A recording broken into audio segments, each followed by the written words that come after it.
Bismillahirrahmanirrahim.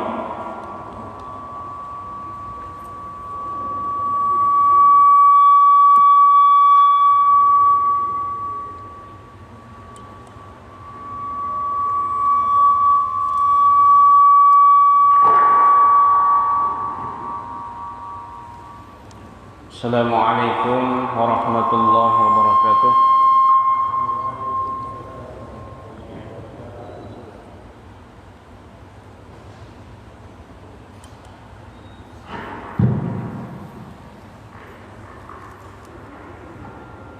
Alhamdulillah,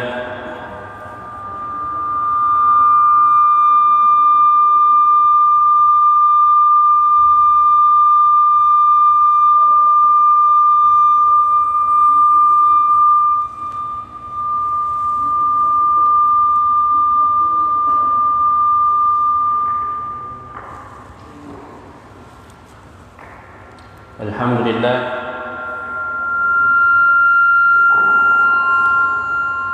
Alhamdulillahi Rabbil Alamin.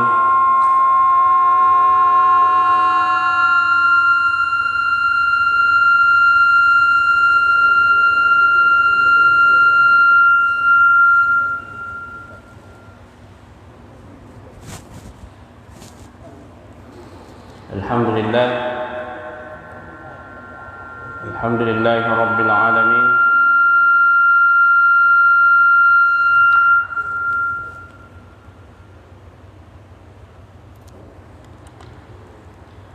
Cek. Masih ada sedikit. Alhamdulillah,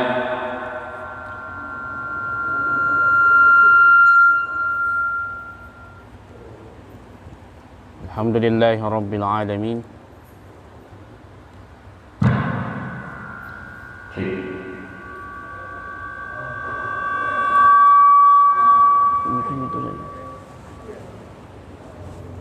Selesai pengajian.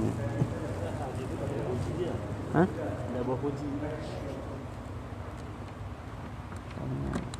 Enggak bunyi. Dah. Oke.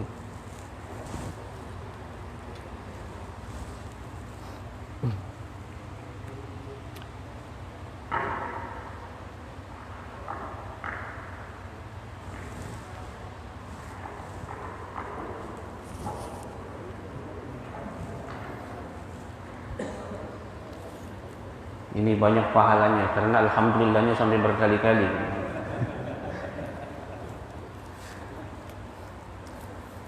Alhamdulillah, Alhamdulillahi Rabbil Alamin. Wa bihi nasta'in ala umuri dunya waddin. Wassalatu wassalamu ala asyrafil anbiya'i wal mursalin. Sayyidina وحبيبنا وشفيعنا ومولانا محمد وعلى آله وأصحابه وأهل بيته ومن تبعهم بإحسان إلى يوم الدين. سبحانك لا علم لنا إلا ما علمتنا إنك أنت العليم الحكيم. رب اشرح لي صدري ويسر لي أمري واحلل عقدة من لساني يفقه قولي. اللهم ارزقنا علما نافعا وارزقنا فهما طيبا. أما بعد. Alhamdulillah, pada subuh hari ini kita bersyukur kepada Allah Subhanahu wa taala atas segala nikmat-Nya. Allah masih sehatkan kita, Allah masih memberikan kita hidayah sehingga sampai detik ini kita masih berada dalam ketaatan kepada Allah Subhanahu wa taala.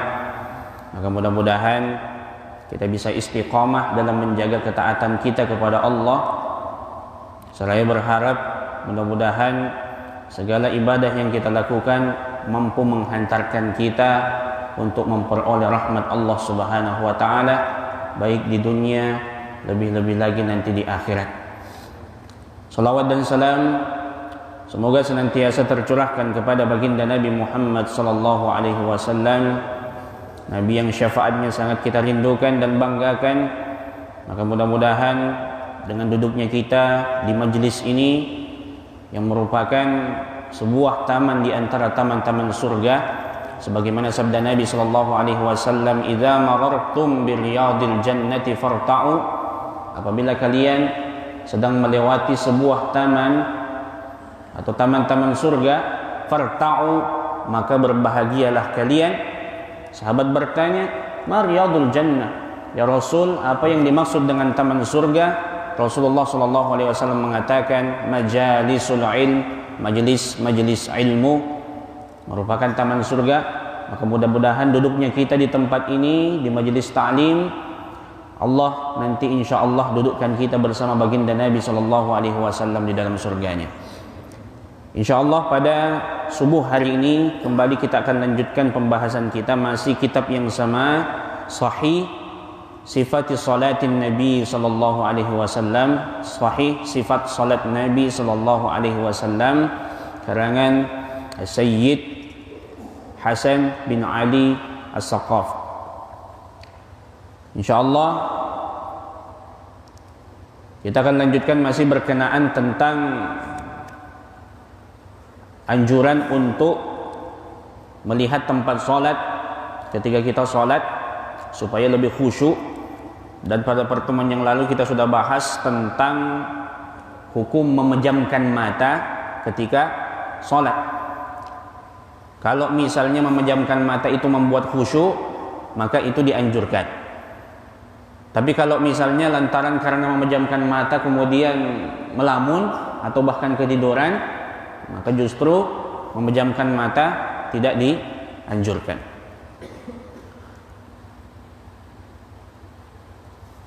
Sekarang di sini dikatakan mas'alatun, sebuah masalah lagi. Yas'alu ba'dun nasi ahyanan. Kadangkala ada yang bertanya. Fayaqulun, lalu mereka mengatakan, innana nashtaki min adamil khusyu'i wa huduril qalbi fi salati. Kami mengeluh, ya, jadi kami mengeluhkan lantaran tidak khusyuk dan hati tidak hadir di dalam salat. Fama huwa al-ilaju li ijadil khusyu'? Apa solusi atau tips supaya bisa khusyuk di dalam salat? Wa ma hiya at-tariqatu li tahsili, dan bagaimana cara untuk menghasilkan khusyuk di dalam salat? Maka pengarang kitab ini mengatakan, la yahsul wa la yatimmul khusyu' fi sholati illa bil akhdhi bi tariqatain. Maka sekali-kali tidak akan berhasil orang di dalam salat, tidak akan sempurna orang di dalam salat khusyuknya illa bil akhdhi bi tariqatain, kecuali dengan melakukan dua cara. Jadi ada dua cara supaya kita bisa khusyuk di dalam salat, bisa fokus mengingat Allah di dalam salat. Yang pertama, ayyata'allamal insanu fiqhas shalah. Yang pertama, mempelajari fikih salat. Jadi belajar fikih salat. Nah, sama seperti yang kita bahas, ya, kitab ini merupakan murni kitab fikih salat. Bagaimana Nabi salat mulai dari takbir sampai salam, ya, seakan-akan dihamparkan di hadapan kita baginda Nabi sallallahu alaihi wasallam. Itu salat, kita melihat Nabi salat di hadapan kita, ya, berdasarkan riwayat-riwayat yang ada, berdasarkan hadis-hadis yang sahih. Jadi mempelajari fikih salat.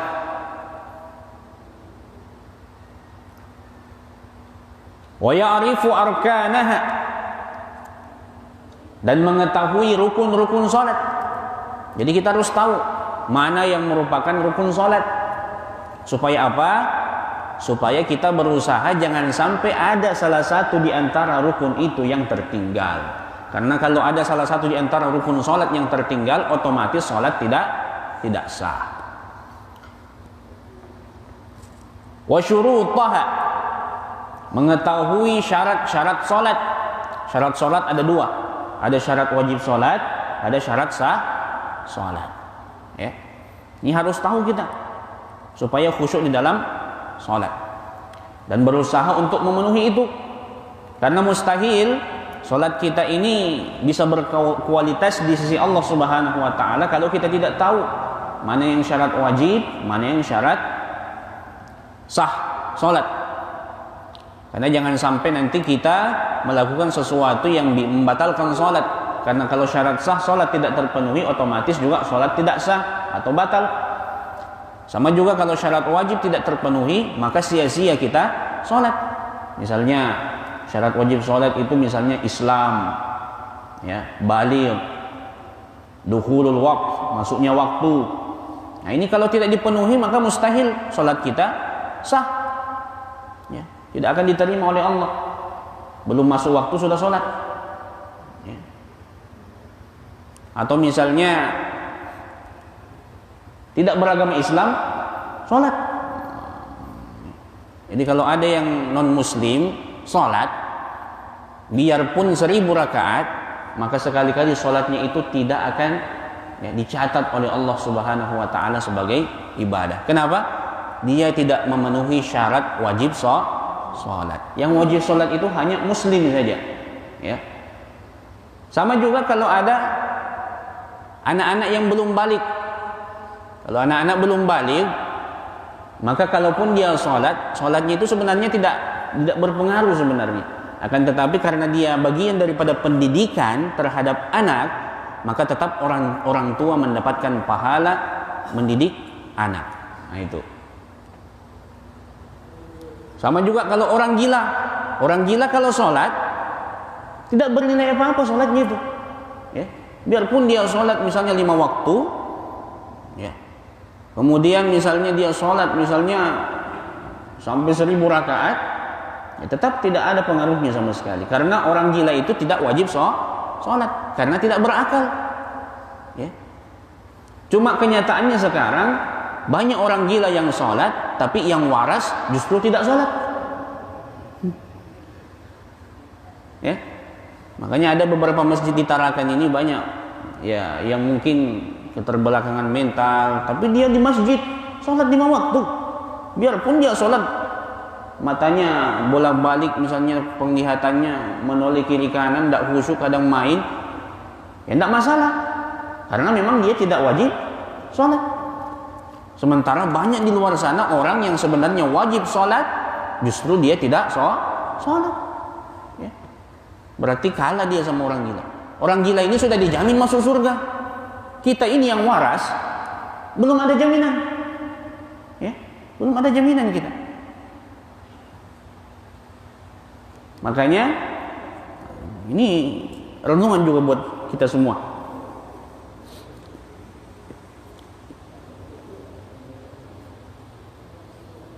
Jadi syarat wajib, syarat sah. Ya. Seperti misalnya salah syarat sah salat, salah satu di antara misalnya suci dari hadas kecil dan hadas besar, suci dari hadas dan najis. Maka otomatis kalau ada orang salat tidak punya wudu atau dalam keadaan junub, maka bisa dipastikan syarat sah salatnya tidak terpenuhi, maka salatnya tidak sah. Nabi mengatakan la salata liman la wudu'alah. Tidak ada salat bagi orang yang tidak punya wudu. Maksudnya tidak sah salatnya orang yang tidak punya wudu. Nah itu. Jadi kita perlu tahu ini mana syarat wajib salat, mana syarat sah salat. Ini kemarin kita sudah bahas itu. Wa mubtilatuha, harus tahu apa-apa saja yang merupakan mubtilatus shalah, perkara yang bisa membatalkan salat. Jadi apa yang bisa membatalkan salat? Ya. Termasuk juga apa yang tidak membatalkan sholat. Karena kalau kita tidak tahu apa yang bisa membatalkan sholat, ya, otomatis nanti kita sholat ragu, khawatir sholat kita batal, ternyata sebenarnya tidak batal. Akhirnya sholatnya tidak khusyuk. Seperti yang pernah kita singgung, ya, kalau misalnya keluar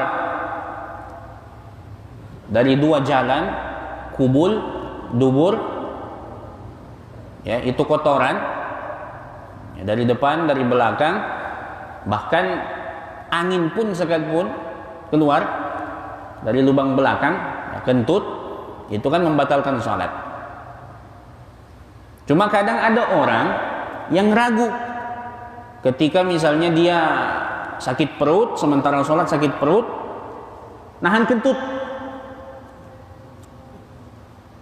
Kadang orang yang seperti ini langsung keluar dari sholat, padahal sejatinya sholatnya itu tidak batal, hanya nahan kentut saja. Nahan kentut tidak membatalkan sholat. Kalau kentut baru batal sholat, karena wudu batal.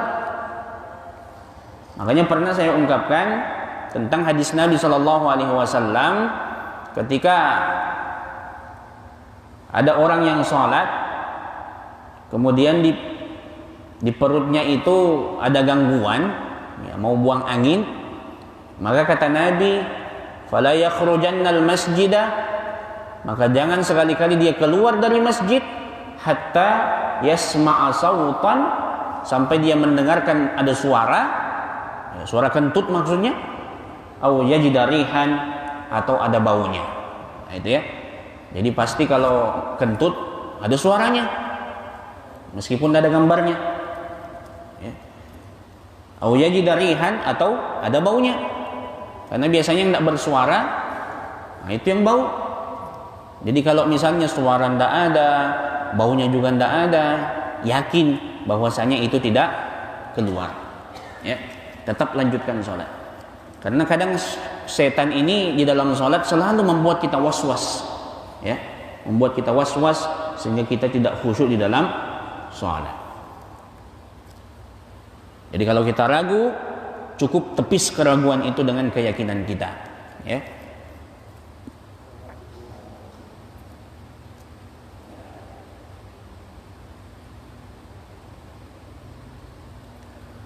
Wasunanaha, mengetahui sunnah-sunnah sholat, artinya mampu membedakan ini yang wajib dalam sholat, ini yang sunnah. Sehingga kalau dia tahu, otomatis dia berusaha menjaga, tidak hanya yang wajib dalam sholat saja yang dia kerjakan, akan tetapi yang sunnah di dalam sholat juga dikerjakan, ya.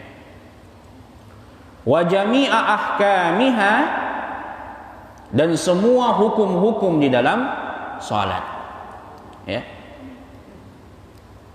al-waridati fi mithli hadzal kitab, yang terdapat seperti di kitab ini, ya. Lalu wa ayatadarasa tilkal ahkami ma'a baqiyati ikhwatihil mu'minin, dan saling mempelajari, ya, hukum-hukum salat tadi ma'a baqiyati ikhwatihil mu'minin, bersama saudara mukminnya yang lain. Artinya kalau kita sudah tahu, sudah paham, sudah belajar, maka kita sampaikan kepada saudara kita, ya. Atau kita susah untuk menjelaskan kepada saudara kita, ajak saudara kita untuk hadir di majelis. Supaya apa? Supaya kita sama-sama tahu, ya. Jadi supaya kita sama-sama tahu. Jangan sampai kita biarkan saudara kita, ya, sholatnya begitu aja, ya. Padahal kita tahu ini orang sholatnya ini tidak memenuhi syarat, ini orang sholatnya ini tidak sesuai tuntunan Rasulullah misalnya, ya. Maka kita ajak saudara kita untuk hadir di majelis-majelis, ya, untuk menambah pengetahuan, utamanya yang berkenaan dengan fikih sholat, ya.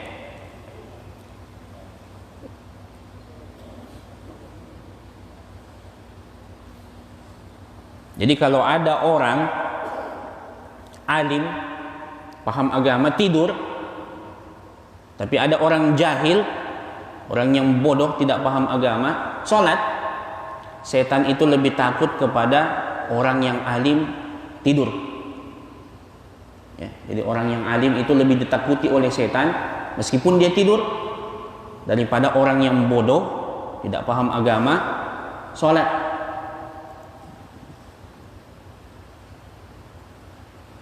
Kenapa? Karena kalau orang yang alim tadi bangun, dilihatnya tadi orang bodoh sholat, maka boleh jadi dia akan membenarkan sholatnya orang yang bodoh tadi. Ya. Makanya kita berusaha bagaimana kita membekali diri kita dengan ilmu, karena semua ibadah harus berdasarkan atau bersandarkan kepada ilmu.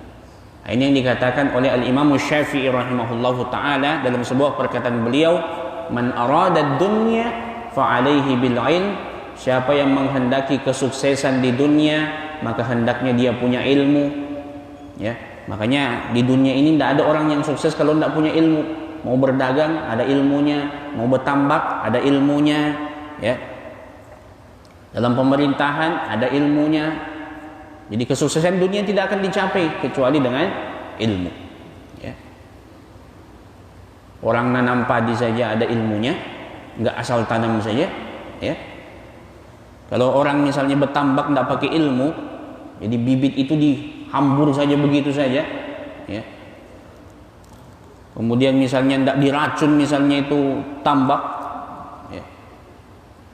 Kemudian misalnya tambaknya itu rata, dalamnya tidak ada ilmu kan, ya otomatis hasilnya tidak maksimal, mungkin udangnya mati semua. Nah, harus ada ilmunya. Maka betul Al-Quran mengatakan, fas'alu ahla dzikri in kuntum la ta'lamun. Tanya ahlinya kalau tidak tahu. Nah, ini sebenarnya jawaban terhadap orang yang menanyakan, meragukan bahwasanya Al-Quran itu sumber ilmu pengetahuan. Jadi semua ilmu, baik ilmu dunia, ilmu akhirat, itu semuanya ada di dalam Al-Quran. Ya. Bikin pesawat ada dalam Al-Quran. Kalau ada yang tanya apa ayatnya, itu tadi, fas'alu ahla dzikri in kuntum la ta'lamun. Tanya ahlinya. Bahkan bikin kue ada dalam Al-Quran. Ayatnya yang mana? Itu tadi, fas'alu ahla dzikri in kuntum la ta'lamun. Tanya ahlinya. Tidak mungkin kalau kita mau bikin kue tanya misalnya tukang kayu. Ya, tidak mungkin. Tanya ahlinya. Masalah agama, tanya kepada para ulama. Ya. Karena zaman sekarang ada orang tidak mau bertanya kepada para ulama. Kenapa? Sudah ada Google.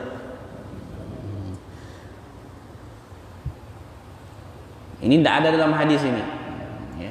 Tidak ada dalam ayat. Ya. Fas'alul Google in kuntum la ta'lamun. Tanya Google kalau tidak tahu. Tanya ahlinya. Cuma yang jadi masalah semuanya ada di Google. Bisa dibaca. Nah, akhirnya orang tidak mau lagi hadir di majelis ta'lim, majelis ilmu, nggak mau bertanya kepada para ulama. Kenapa? Sudah ada Google. Bagaimana kalau Google salah jawab? Apakah Google akan bertanggung jawab nanti di akhirat? Tidak mungkin nanti dipanggil Google, kamu ini salah jawab, menyesatkan orang, kamu masuk neraka. Google bukan makhluk, kecerdasan buatan kan? Akhirnya karena dia belajar sendiri, hanya wasilahnya Google tadi, hanya percaya kepada Google, tidak percaya kepada para ulama, akhirnya dia masuk neraka. Tanggung jawab sendiri. Kalau kita bertanya kepada ulama, bertanya kepada ahlinya, kalau yang menjawab tadi salah jawab, lalu kita sesat, dia nanti yang tanggung.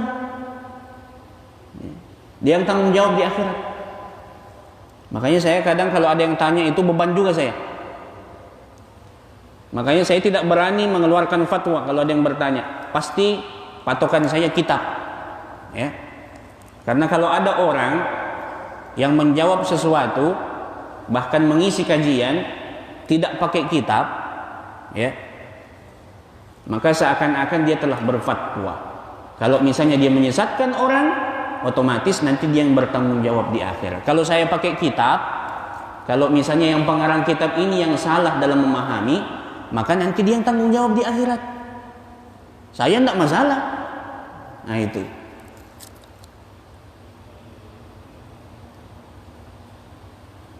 Inilah juga fungsinya sanad keilmuan. Ya, ilmu itu harus punya sanad. Ya. Ini punya guru kita belajar sama ini, guru ini belajar sama ini sampai kepada ulama ini, sampai kepada baginda Nabi Shallallahu Alaihi Wasallam. Itu namanya sanad. Ya. Kalau ilmu kita tidak punya sanad, maka nanti sisa pertanggungjawaban nanti di akhirat bagaimana, gitu ya. Apalagi kalau sanadnya dari Google saja, lebih parah lagi. Jadi kata Imam Syafi'i, man arada dunya fa alaihi bil ilm, siapa yang menghendaki kesuksesan di dunia maka harus tahu ilmunya. Wa man arada al akhirah, siapa yang menghendaki kesuksesan di akhirat, fa alaihi bil ilm, harus punya ilmunya. Ibadah, ya, tidak mungkin berkualitas ibadah kita kalau kita tidak punya ilmunya. Nah, fikih, ya, itu menunjang ibadah kita. Masalah akidah itu menunjang keyakinan kita kepada Allah Subhanahu wa taala.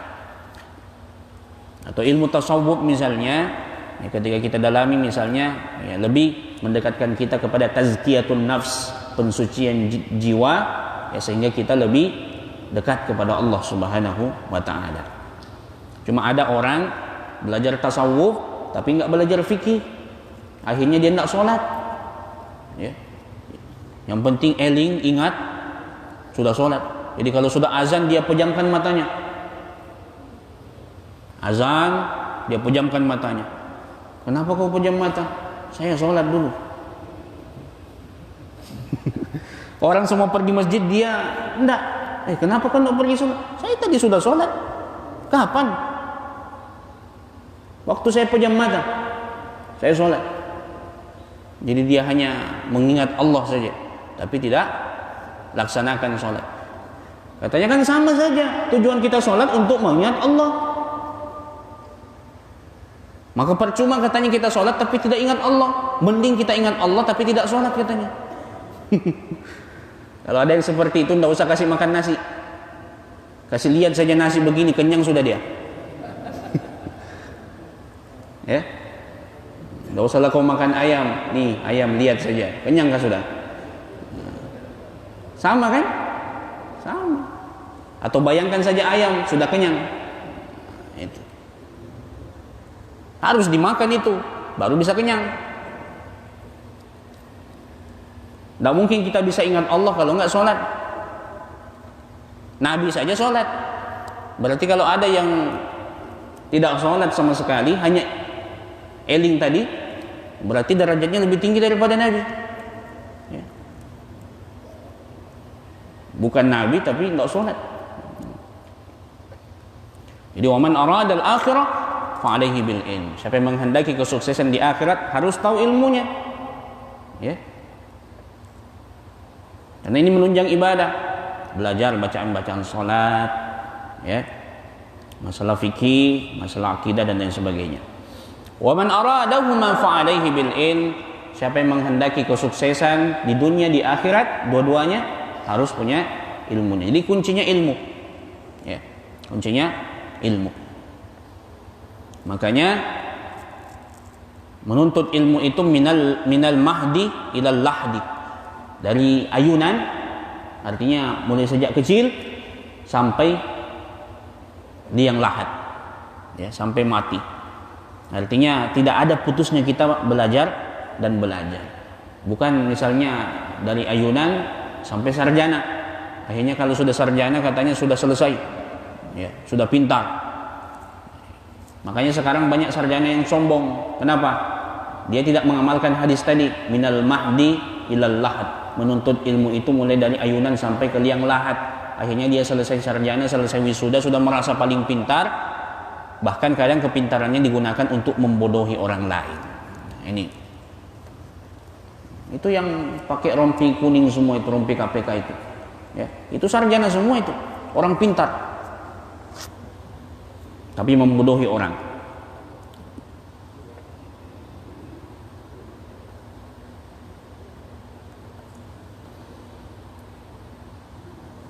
Berapa menit lagi? Wah, sudah jam 6.14. Dikit lagi ya. As-tsaniyah, yang kedua, ayyakuma fi ba'dil layali minal laili, hendaknya dia bangun di sebagian malam, fayusalli masalan arba'a raka'atin, lalu dia sholat misalnya 4 rakaat. Jadi membiasakan bangun di tengah malam sholat 4 rakaat, atau aksar, atau lebih banyak daripada itu ya, 4 rakaat atau lebih. Wahdah, bangun sendiri, maksudnya sholatnya sendiri. Fi jamaah, walaysa fi jamaah, dan tidak berjamaah. Artinya bangun sholat malam, sholat malamnya itu munfarid, sendiri. Karena kadang kita ya biasanya laksanakan sholat malam kalau berjamaah, itu diumumkan misalnya ya, bareng-bareng baru mau sholat malam. Tapi kalau di rumah nggak mau, sholat sendiri nggak mau ya. Padahal Allah mengatakan qumil laila illa qalila, dirikan malam meskipun sedikit. Maksudnya laksanakan sholat malam meskipun cuma 2 rakaat. Tapi jangan cuma 2 rakaat ya. 2 rakaat tidak cukup itu. Kalau bisa ya sebanyak mungkin lah, 4 rakaat ya, 8 rakaat ya. Tutup dengan sholat witir kalau memang belum witir sebelum tidur.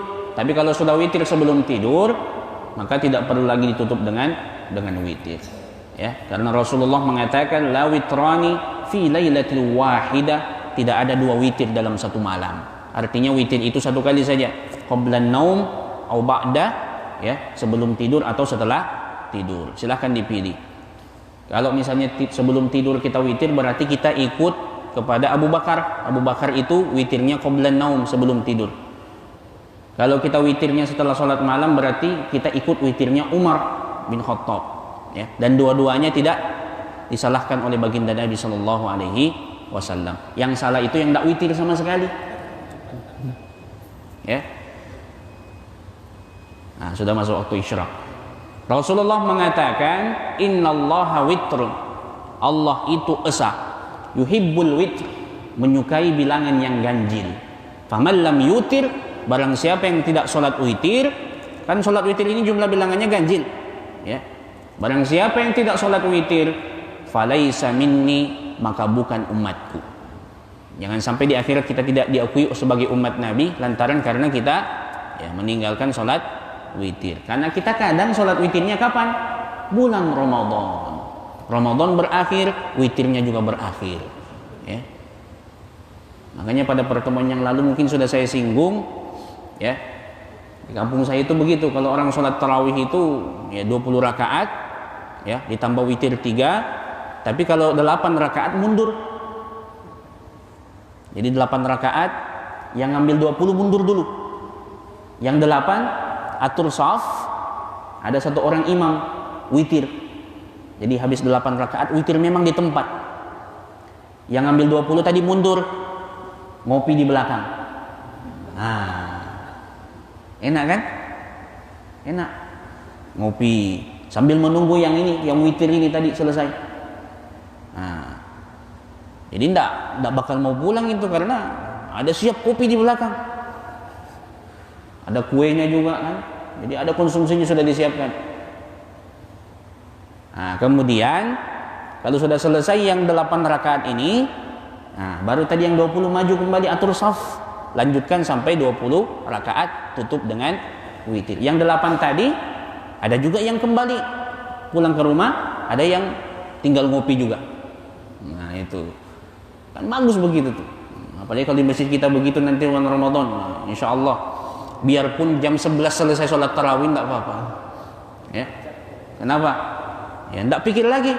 Oh, saya belum makan ini. Karena kadang begitu alasannya. Kenapa kau cepat pulang? Mau cepat-cepat pulang? Masih ada kolakku belum habis. Ya. Kenapa kau cepat pulang? Belum aku makan katanya. Padahal tadi buka sudah makan 2 piring. Tapi kalau di masjid disiapkan, wah luar biasa. Langsung kata takmir, bangkrut kita nanti. Jangan pakai uang masjid. Ya. Cari donatur. Kalau ada donaturnya luar biasa itu. Saya rasa semua orang mau jadi donatur kalau bulan Ramadan ini jadi pahala karena memfasilitasi orang beribadah kepada Allah. Mungkin masjid kita akan ramai mulai dari awal Ramadan sampai akhir Ramadan. Karena fenomena sekarang begitu, ya. Awal Ramadan ramai masjid semua. Setarakan ini ramai masjid, bahkan seluruh Indonesia. Kenapa saya katakan seluruh Indonesia? Karena di daerah lain, negara lain kayak di Arab nggak seperti itu. Kalau di Arab justru akhir Ramadan makin ramai. Kita akhir Ramadan pindah tempat sholat di Ramayana,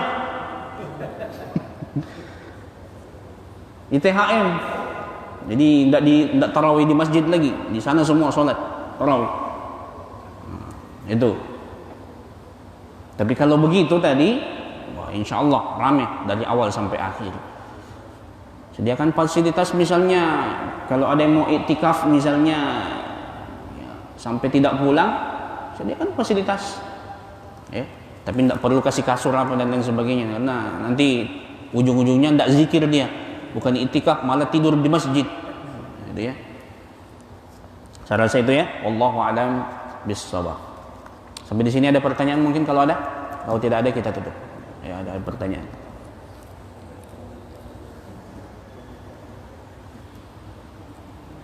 Pakai mic biar jelas. Nah, kalau takutnya tidak pakai mic tidak jelas.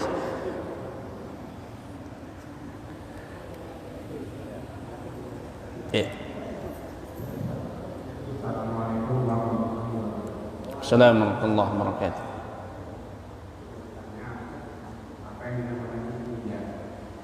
Apa? Apa yang dinamakan? Itu saja. Saya rasa masalah istinja kita sudah tahu semua. Istinja itu artinya bersuci ya setelah buang hadas. Ya. Jadi buang hajat. Jadi kalau misalnya kita habis buang hajat, ini hadas kecil ya. Jadi hadas kecil itu namanya istinja. Artinya istinja itu ya bersuci dari kotoran yang keluar dari tubuh kita. Itu namanya istinja. Istinja di sini apakah dari kubul atau dubur, dan itu hukumnya wajib. Ya, hukumnya wajib. Kenapa? Karena kalau ada orang tidak istinja, kemudian dia sholat, maka bisa dipastikan sholatnya tidak sah karena masih ada najis yang menempel pada tubuhnya. Ya, meskipun dia berwudu, kalau tidak istinja tetap tidak sah. Kenapa? Karena ada najis yang menempel pada tubuhnya. Jadi misalnya habis kencing tidak dibersihkan, tidak istinja, ya, maka itu tidak sah. Apalagi kalau misalnya kena pakaian dan lain sebagainya. Makanya dalam agama ketika orang itu istinja, misalnya habis buang air kecil, maka cara istinjanya ini harus tuntas.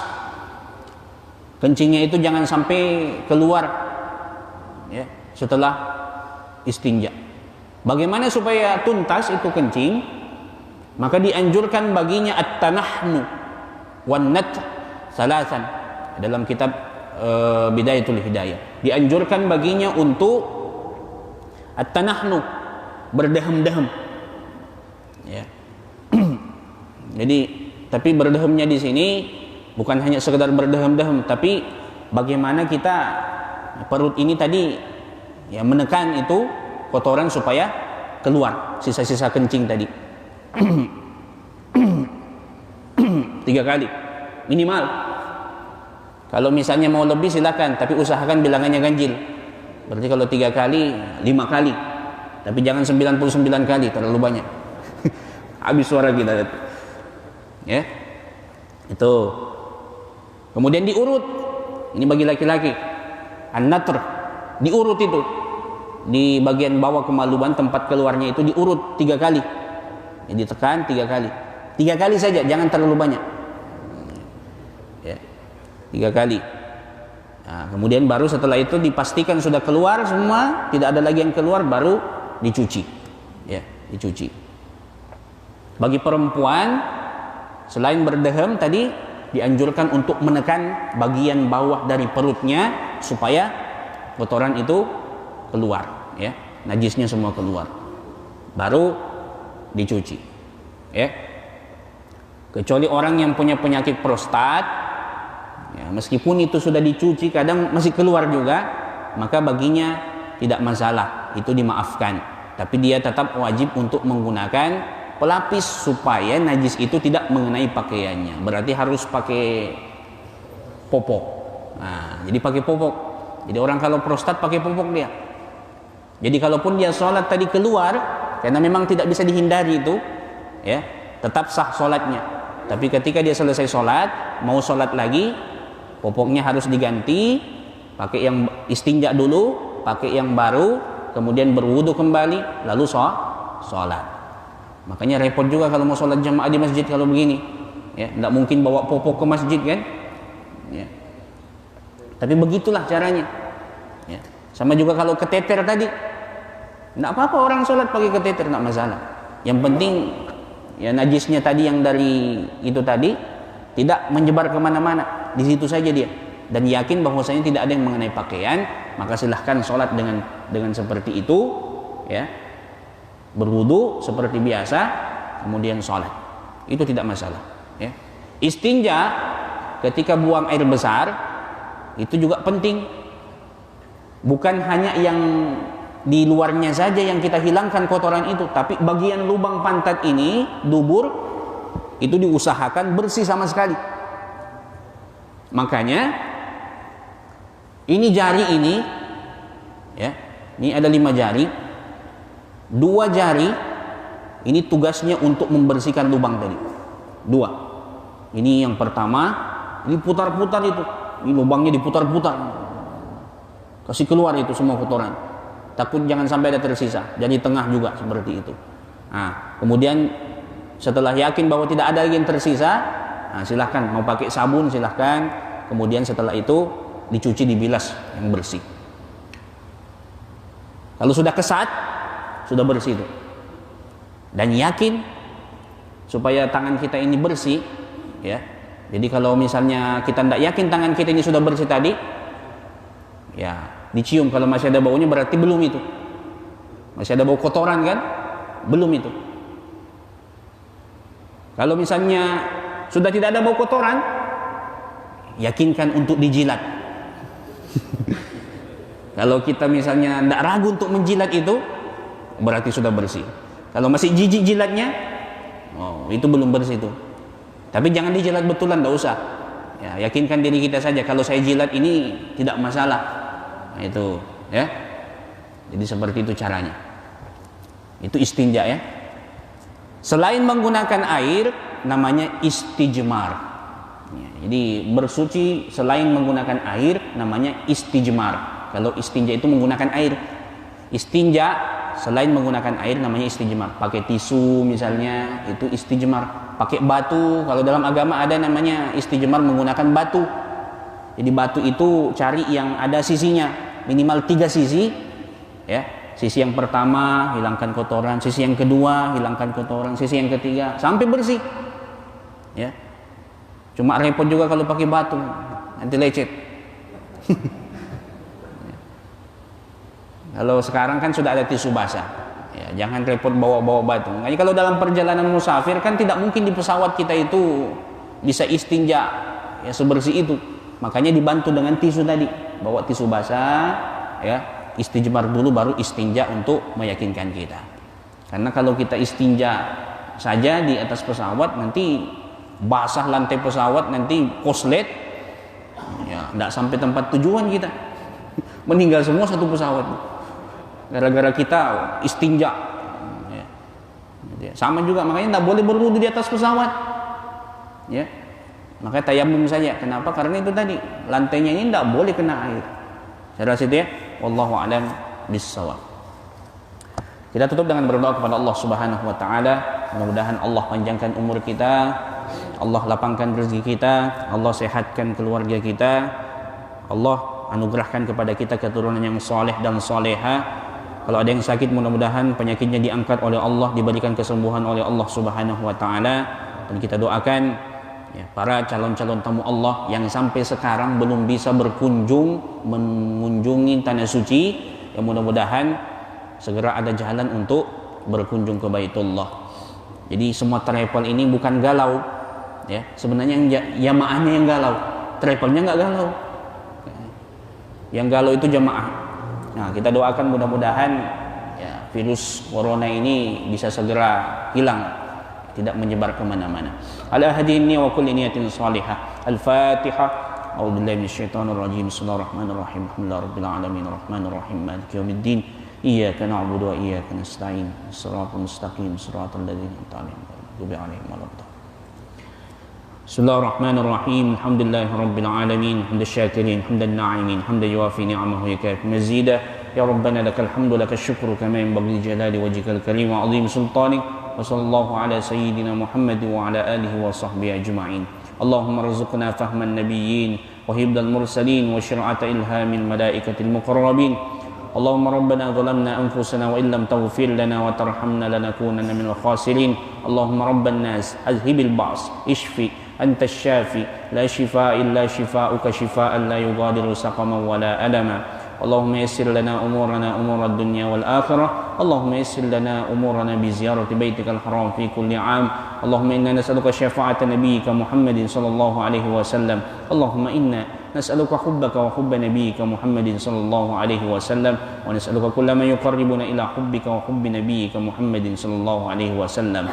Rabbana atina fid dunya hasanah fil akhirati hasanah wa qina adzaban nar. Wa sallallahu ala sayyidina Muhammad wa ala alihi wa sahbihi wa baraka wa sallam. Dawahum fiha subhanakallahumma tahiyyatun fiha salam wa akhiru da'wahum alhamdulillahi rabbil alamin. Kita tutup dengan membaca doa penutup kafaratul majlis. Subhanakallahumma rabbana wa bihamdika nashhadu an la ilaha illa anta nastaghfiruka wa natubu ilaik. Wallahul muwaffiq ila aqwamit thariq. Assalamualaikum warahmatullahi wabarakatuh.